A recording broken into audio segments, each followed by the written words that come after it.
While exploring the wild garden, we have found an animal in its natural habitat, the hedge. Ah, yes. His name is Jonesy, the dumbest of cats. See?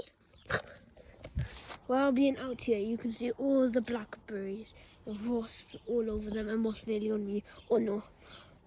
We're lucky to see this animal in his natural habitat, sleeping in the wild.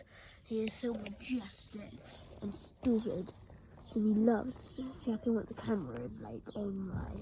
Goodbye now.